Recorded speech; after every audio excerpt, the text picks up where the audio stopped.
அந்த பீஸ் பெருசா இருக்கு பாருங்க, அதை 2ஆ போடுங்க. எல்லா பீஸும் 50 கிராம் பீஸா போடுங்க.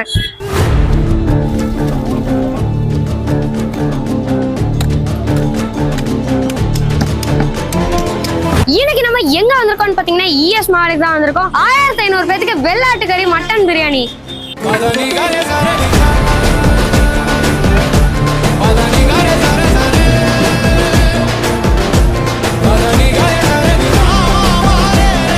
இதுதாங்க ஓஜி கஸ்டமர் ஃபீட்பேக்.